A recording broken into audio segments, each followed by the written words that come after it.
Maulan na hapon po mga kapiso.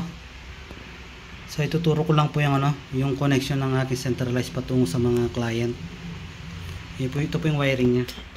So kung gagamit kayo ng LAN cable, same lang naman yung niya, connection niya. So mahahaba lang yun.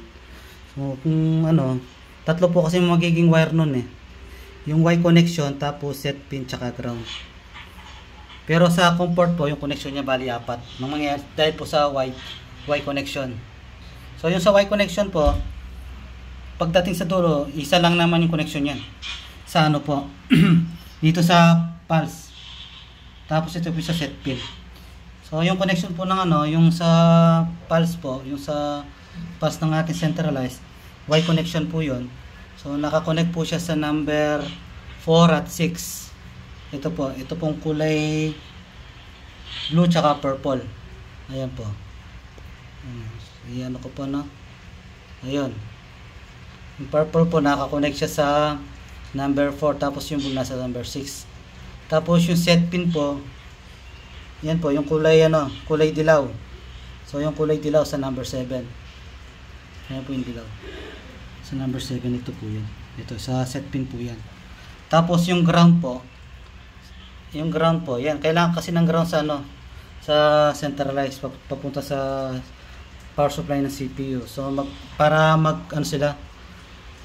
magiging nagiging isa yung power supply ng CPU tsaka centralized, kasi bukod kasi ito bukod ang power supply ng centralized, tapos bukod din yung parang magko-communication sila. So kukunik natin siya sa ground. Ayun po yung mangyayari, kasi pag wala siya sa ground, walang pulse na mangyayari, walang credit. Ito po ayan, yung kulay green po, diretso po siya sa ground ng ito sa centralized ko.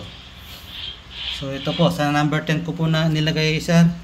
So ayan, number 10 po yan yan, number 10 po yan. So ito po yung coin counter ko. Ayan. So itong relay po, itong relay naman to para sa LED frame lang ito.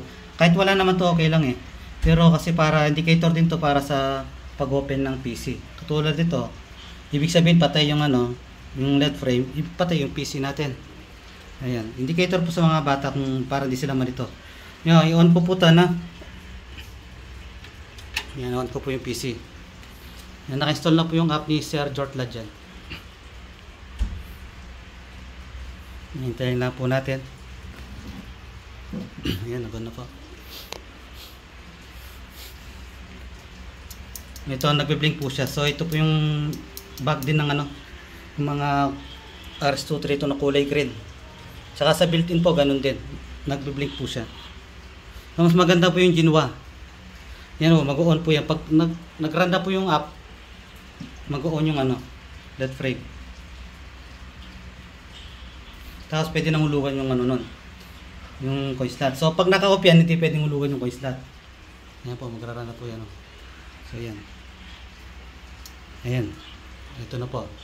Ito na po yung lock screen ni Sir Jortla. So hulugan ko po sa number 10. Ito po. Ayan po, hulugan ko. Ayan, nag-time po siya. So yung ko po, yung 5 piso is kalahating oras. So 29 minutes siya. Ayan po. Ito po yung sa coin counter niya, yung nag-count po siya. So hulugan ko po ulit hindi na nakakount. Ayan. So ito 1 hour na. Ayan po. Madali lang naman po yung connection niya. Tingnan niyo po, papatayin ko po to. So walang walang kadaya yung mga bata, kasi pag once na namatay itong CPU, nag-shutdown siya, automatic mamamatay yung LED frame at disable yung coin slot.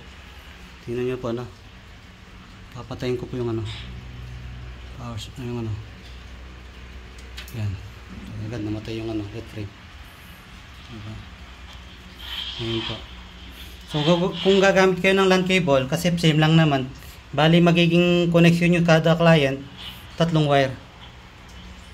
Isang Y connection sa pulse, tapos isa sa set pin, at saka isang ground.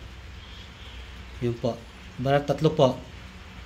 Pero makikita nyo sa comfort, 4 kasi dahil sa ano, Y connection. Connection niya sa 4 tsaka sa 6. Ayun, dito. Ayan. Ayun po. Yun lang po sir. Maraming salamat.